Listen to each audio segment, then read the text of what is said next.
Gabriel's Gospel Grace, changing lives and kingdom building one stone at a time.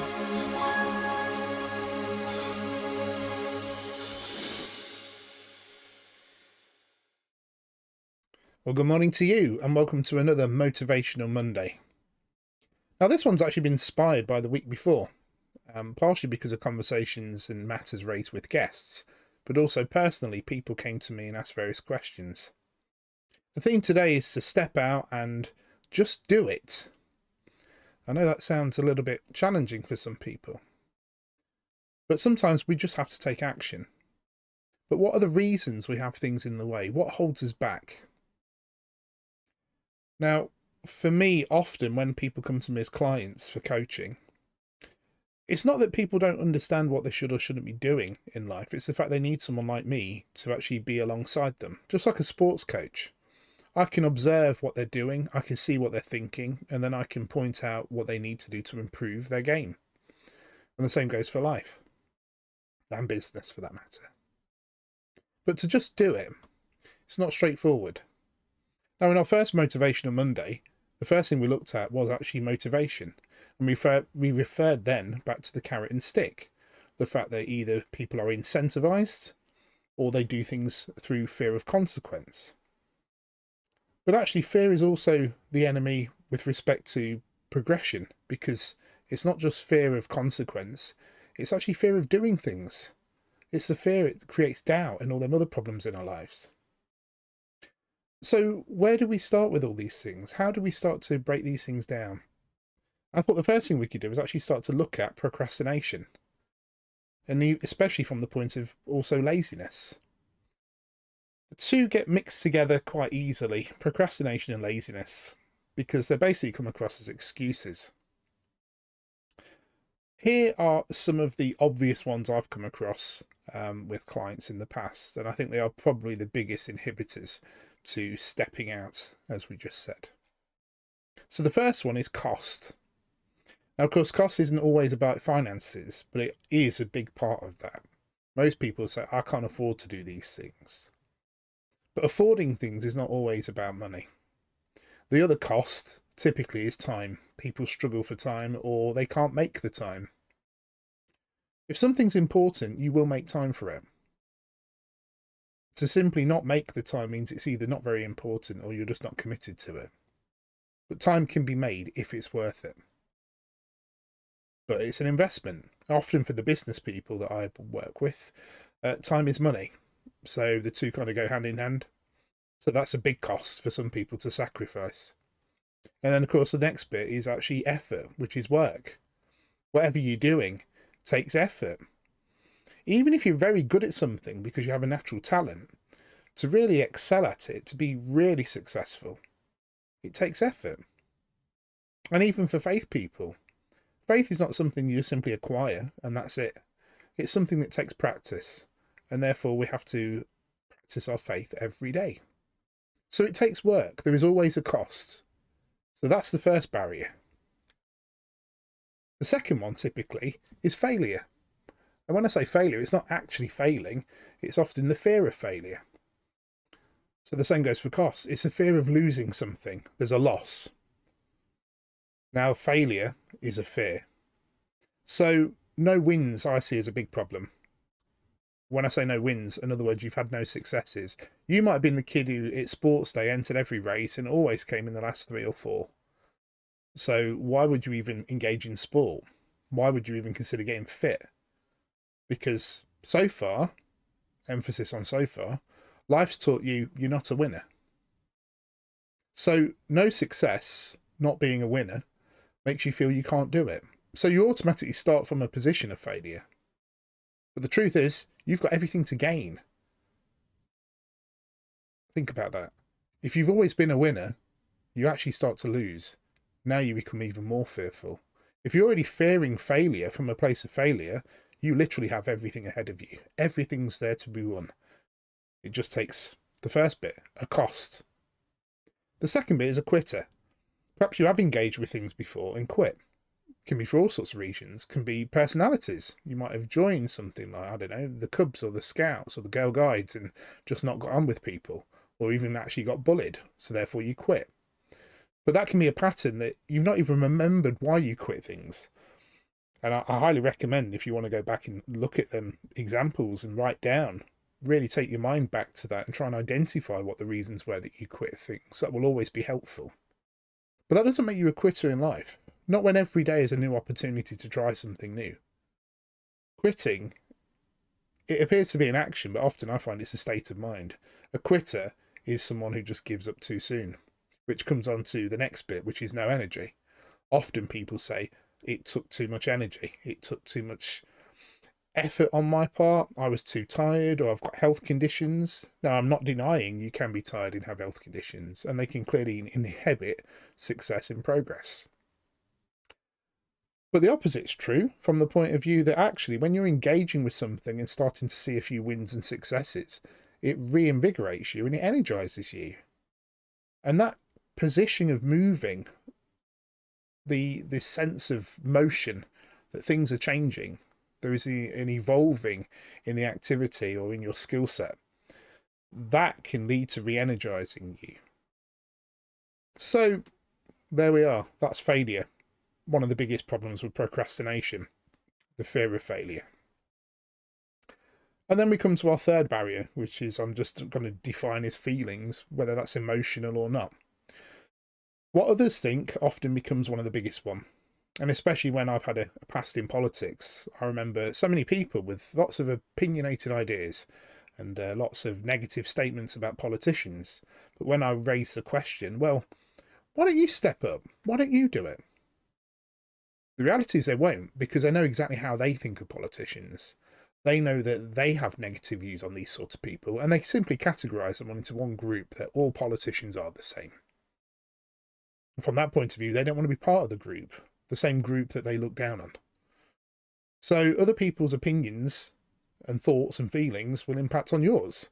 So why would you put yourself out there? Why would you put yourself in the public eye or in the firing line? Or simply just have people come against you? Because at this point in time, you don't need to. So you kind of don't, which comes on to another point in a moment. So also people challenging you, coming up against you. Often that can be family. You might have decided to quit your job and start a new business. And people around you will think you're mad. You know, you've got no experience in that field perhaps. Or you are one of them people that never succeeded at everything. You always quit at the wrong time. And now here you are taking on such a big commitment. Often we have to make that big cost, as we've just said. You have to weigh up the cost and say, I need to plunge myself into this. Step out, as we're saying. And then, of course, there's the fear of just being mocked. That you, singer, you, professional dancer. Oh, the fear of those moments, the fear of those people. But I promise you this, if you're moving in circles now, the people that kind of don't relate to that, can't understand why you'd want to do it, they don't see any value in your interest, well, remember, once you cross to the other side of where you're heading, then you're with a different group of people. Then you'd be surrounded by people, perhaps in the performing arts. These people who appreciate your talents and skills. The average person down the pub or in the local coffee shop has got nothing more than average interest. If you've got something special about you, then that's why you should pursue it. I like to point out that not just from a God perspective, but I believe everyone's unique with a purpose. And until you find it, well, you're like a spare part looking for the machine to be fitted into. So, should you really care about other people mocking you? Well, that is the problem. You do care. And the reason you care is because you're too attached to your feelings. You fear how you might feel, that you might feel sad, or people might say hurty words. Those hurty words might make you recoil. And in many cases, people do. That's part of the reason they quit. It's the negative comments from other people. But if you recall in last week's episode, I said that negative comments, people's opinions, they're just literally like a breeze blowing against you in a storm. It comes, you experience it, and it passes on. That's the problem. It's temporal. But you let those thoughts and them words and them feelings occupy space inside your mind, and often for days, holding you back. So think of the cost of that when you worry about time and effort. So let's go to a bit of scripture. Mark 4:35 says, "And evening having come, he said to them on that day, Let us pass over to the other side. And when they had sent away the crowd, they took him with them as he was in the boat. And there were also other but little boats with him. And there arose a wind, and the waves beat into the boat, so that it was now full. And he was in the stern of the boat asleep on the headrest. And they awakened him and said to him, Master, do you not care that we perish? And he awakened and rebuked the wind and said to the sea, Peace, be still. And the wind ceased, and there was a great calm. And he said to them, Why are you so fearful? How is it that you have no faith? And they feared exceedingly, and said to one another, What kind of man is this, that even the winds and the sea obey him? You see, they're exactly the points I've just said. Think of that storm, the winds coming against you, and the fact that even the waters filled the boats. That's exactly what happens when you let these things in. You let these things in. That's the point. You care more about what's coming against you with regards to words and feelings instead of rebuking them. But also note that they were taking action. To get to the other side, they had to take the boat. They had to face the storm. They kind of should expect it. That's one of the things I'm saying to you. When moving forward, expect a storm. But in this episode, we're looking at the tools to deal with those storms. Wow, this could actually be one of your motivations going forward. You might like to own a car like that. And the truth is, if you own a nice car like that, I really hope you know how to drive it. And more importantly, how to park it.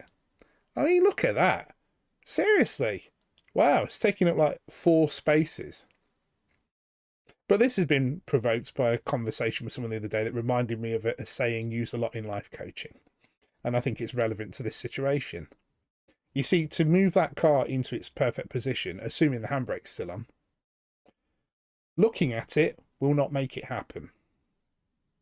If we lean on it and try and push it, as I say with the handbrake on, it's not going anywhere. And to be honest, with handbrake off, a car like that, it probably still isn't going anywhere.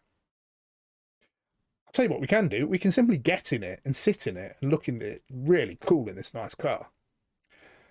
And it's still not going anywhere. So no matter how much we look at it and we will it to be in the perfect spot, even trying to turn the steering wheel is not going to result in anything until we take the thought of taking action, we put that key in that ignition, and we start. Yes, we start. Or in that case of that car, you probably just hit the start button. Now it's started. Well, the first thing is that the power steering is going to come on. Yes, power. For some of you out there, you've never drove a car that didn't have power steering. But I promise you, talk to your parents or your grandparents. Cars didn't have power steering in the past, and you physically had to move the car with your steering wheel. And I think you'll find people in the past had very strong forearms, partially for that reason. But in this case, now we've got power. We've got power in the steering as well. And turning the steering wheel is still not going to actually reposition our car until we actually apply a little bit of work and we put our foot on that pedal. Just a little, not a lot. Because turning the steering wheel is not actually moving us anywhere. We're not moving forward, we're not moving backwards. It's just turning. Same as if you sort of stand there at a crossroads looking left and right. Which way do I go in life? But you have to take that first step. In this case, you just put a little bit of pressure on that accelerator and the car starts to move. And that's the key.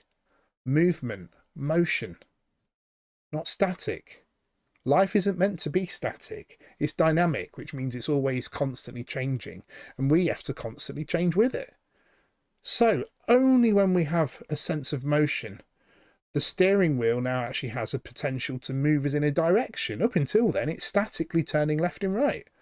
But when we apply a bit of motion, now we can start to reposition that vehicle. But once we've put that car and we've got that in position, now our steering skills are improved. Now we might want to go for a drive, and we can apply a little bit more pressure. You see, confidence in winning in success is coming through all the small things we do, not just the big ones, but them skills we need to develop to the next level. So if you want that car, if you want that success, if you want that potential, the power that is in that car, it all starts with small steps. Some of you watching this probably don't have a driving license, so it's going to start with that.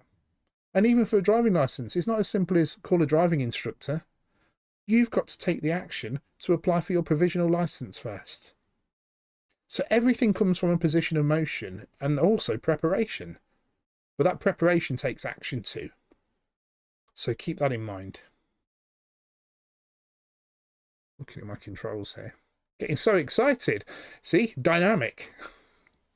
So let's look at this problem again. We had cost, failure and feelings. So what are our solutions to this? How do we overcome these? Well, let's take the subject of cost. The way we need to look at those costs, the time, the money, the effort, the work, is it's an investment. We're investing. If we want something at the end of it, we invest. So even a business, people that sit around, with very poor income, did they invest in themselves? Did they invest in their education? Have they invested in working for themselves?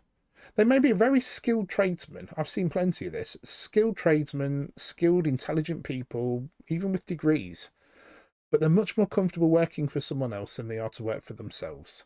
Why? Because again, we come back to the second point, don't we? Failure. The fear of failure. But those who are successful, they've invested. Even now, take the example of a window cleaner. Bucket, squidgy, water, sponge, ladders. You could probably buy all of that for about £100. But you're going to have to make the effort.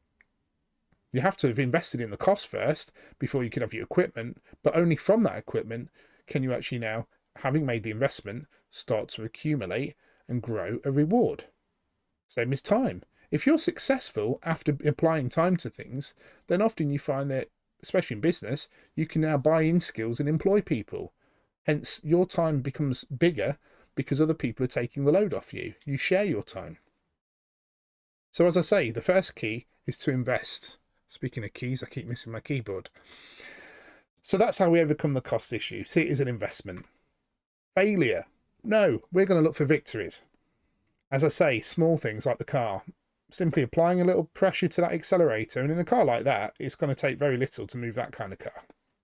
Sometimes we have to learn to actually be more gentle, softer. Lightly we go, not harsh. Gauging that is exactly that. It's small victories. Look at every day. Even days, even I've had them this last few weeks. I've had such tiring, long days. But I look at it at the end of it and realise there's small victories in there. Not just the fact I'm ticking off my list and moving forward, but there are new little advancements I make every day. I tweak something, or I create a new template in a document, or I change a process to make it easier for me. I buy myself more time because I'm constantly investing and I'm securing my victories. But on the top of them victories, we find more victories. Also, the failures get least. They become less. We have less failure in a day and more successes to count towards. As a Christian, we like to talk about counting our blessings. Well, it's true. You're probably better to count your blessings in a day than the curses that come against you. And the last one, how do we overcome the last one? Simple. Overcome. Jesus rebuked the storm. That's what we have to do. Now, we could jump in the boat and bury ourselves, and hopefully that external protection will keep us safe. But Jesus is telling us with a bit of faith, we can overcome. So as I said earlier, if you're particularly looking at the performing arts surrounded by people who don't appreciate that, of course they're going to come against you. You're in the wrong environment. They don't even appreciate your talents and abilities, your God-given talents and abilities. But in another environment, in another place, once you've got in the boat and got to that other side, gone through that storm and rebuked it, then you're in a place where people admire you, respect you, honour you, and more importantly, they're probably going to love you. You see how this is all coming together? Let's move on. The key is to commit to success. That way we can overcome the involuntary victimhood. And I will call it that. I know that we're now in a conscious state of victimhood. In fact, I think there's been some news articles this week that even now the police are finding themselves victims of people saying things that cause them offence. That is not strong character. It's also not actually a crime. But what they should do is commit to success. Commit to success isn't always simply apply the law. A successful situation can be probably diffused without applying the law. Success is seeing a little bit beyond the obvious and applying ourselves. So a lot of people do have involuntary victimhood. They've fallen into a state, circumstances have kept them in a cage and in a box, and now it's time to break out of that, get in the boat, get to the other side. As one of our guests said this week, if Jesus told you to do it, do it. Well, apart from Jesus telling you to do it, Gabriel on Gabriel's Gospel Grace is saying, just do it. Commit to success. Do it now. Commit to it. So let's have a case study. I like case studies. That's what we do as engineers. We have case studies. So here's an example. Let's assume that you are someone who is overweight and you're not comfortable about that. In fact, you feel unfit. You find that your back hurts all the time, your knees are aching, you struggle getting around, you get out of breath, and you decide to take action. Great. Step one, think it through, decide to take action. But at this point, we have to be careful we don't set ourselves up for failure. So if I sat you down and said, okay, what do we do now? And you're probably going to say, well, I'm just going to just do it. I'm just going to go out there and join the gym tomorrow, and then I'm going to go to the gym and it's going to be great. Well, from my point of view, I'm going to say, okay, sounds great. Motivation's there, brilliant. But we do have to break this into small chunks. So the first obvious thing is, even from this photograph, if this guy here went to the gym as is, it's not really going to work. First of all, he'll be in a gym in his shirt that fits him and his jeans and belt that fits him, because chances are he hasn't got any gym equipment. He hasn't got the right clothing. So I'm pretty sure he won't just be being stared at because he's out of shape. They're going to be staring at him because it looks like a guy just literally walked in off the street and jumped on a treadmill. You're kind of setting yourself up to be mocked. All the things that you feared, you're kind of walking into head first. So perhaps the first step is, with a little bit of investigation, is recognizing what are the tools you're going to need to make this happen. This comes back to the investing. Now, the other thing is, often we come back to the cost issue. People don't appreciate that sometimes financially investing in something gives us a sense of commitment, because it's not the fear of failure now, it's the fear of actually losing out. If you've invested in something, you kind of feel committed to it. So sometimes we can actually use fear to our advantage. And in this case, I'd suggest this person, perhaps tomorrow you want to go to a sports shop. Perhaps when you get there, you need to actually overcome your feelings and go and talk to someone, because actually they're going to appreciate it. They're going to appreciate you coming in and saying, hey, listen, look, I'm a 44 waist, I'm 24 stone, and I'm planning to go to the gym. What do I need? What do you recommend? And they're probably going to say you're going to need trainers, you're going to need joggers, you're going to need t-shirts, you're going to need towels. Take their advice. That's the first step, isn't it? You're already now taking advice from people who know their stuff. You're now surrounded by winners, because these people know their subjects. So do it, invest. Possibly about £200 worth, I'm guessing, off approximate pricing today. But when you get home with all that and you feel good about it, the next day comes, you feel a bit tired because you went out and did something different today. Again, doing different makes you uncomfortable. It's a little storm starting to brew. So you go to bed and you wake up in the morning and you feel like, oh, I'll just have a rest today. I'll go join the gym tomorrow. But hopefully by mid-morning, you see them shopping bags in the corner with all that brand new stuff in that you just spent £200 on. And you think, you know what, that is a bit of a waste, isn't it? Perhaps I will go to the gym. Perhaps I'll just go along and see what's what. So you do. And while you're there, be honest. Face your fears and say, look, okay, I'm joining. These are my motivations. This is what I want to achieve. And they'll probably put you onto a fitness instructor who's going to talk you through what the options are. And then, yes, you're going to have to possibly financially invest in yourself and take on a gym membership. But at least now you're committed. Also, you're now part of something. You know what? You're as much a gym member as the guy walking down there looking absolutely buff like Arnold Schwarzenegger. You're also in that gym now. You are a gym member. Now, you haven't necessarily got the physique you want, but you're there. You're in that new crowd. You're crossing over to the other side. And a week later you join, and now it's your first time getting on that treadmill. Well, you know what? It's going to be uncomfortable. You probably even fear, what if it goes on and I fall off? What if it's too fast? You don't know till you step out. Again, the word step out. Just do it. That's what you got to do. But you know when you've been on that treadmill and all you've done is walked for 5 minutes and got off it safely without falling off it? That is your victory. Remember, a week ago, you were contemplating going to the gym. Today, you did it. Today, you exercised. You might have just got a little bit out of breath and not even quite broke a sweat. But it's confidence now. The next day, you feel like, you know what? I'm ready for this. So when you go back again a week later, you're not feeling so alien now. You feel quite comfortable being there. Not very comfortable, but more comfortable than walking off the street. In other words, we've taken control of that storm. We're rebuking it. We see it and we're denying it. But in that time, someone's probably even spoken to you now. Now you've got someone to talk to. See, I'm saying these things as an encouragement to you because otherwise it's all fearful. Strangers, fit people, you don't associate with them. But they're going to tell you their secrets. One of them might be on a carnivore diet. Someone else has protein shakes all day. Someone else is calorie counting. Someone else probably has intermittent fasting. These are all phrases you've never even heard of before because that wasn't the reality you were in. You were on the wrong side. Now you're crossing to the other side. And that journey might take a bit of time. But you're on it. You've stepped out. You're doing it. And that's the key, to recognize you have to go forward. And sometimes you take the plunge. But you just have to be mindful of the things we've talked about. Where's my keys? So let's wind this all up with a bit of scripture. So Matthew 14:28-33. And Peter answered him and said, Lord, if it is you, tell me to come to you on the water. And he said, Come. And when Peter had come down out of the boat, he walked on the water to go to Jesus. But seeing that the wind was strong, he was afraid. And beginning to sink, he cried, saying, Lord, save me. And immediately Jesus stretched out his hand and caught him and said to him, Little faith, why did you doubt? And when they had come into the boat, the wind ceased. And those in the boat came and worshipped him, saying, Truly you are the Son of God.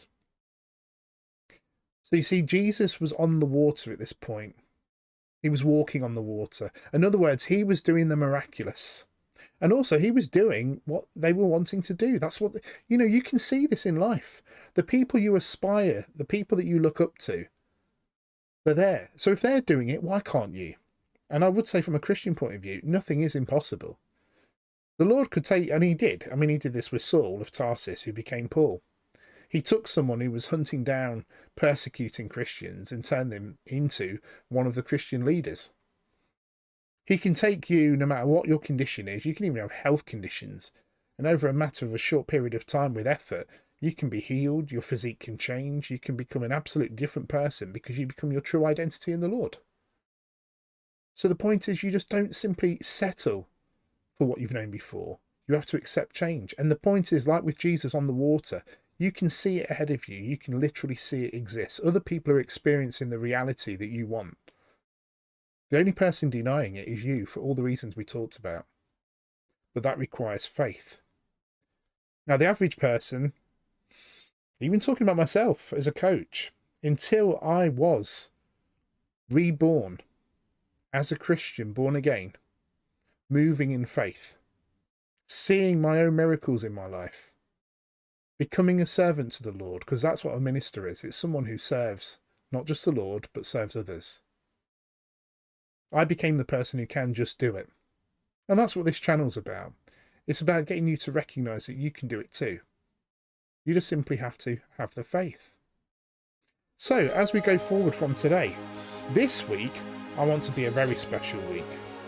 I want this to be the week that you truly do get your life in order. Look at the things ahead. Weigh up what's not working for you in life. Recognize the storms in your life and start to rebuke them. There's always another destination. You can get to that destination. But I promise you, if you're not already a believer, simply coming to faith, believing in the Lord, accepting Jesus, will open the doors to new miracles. Have a blessed week out there.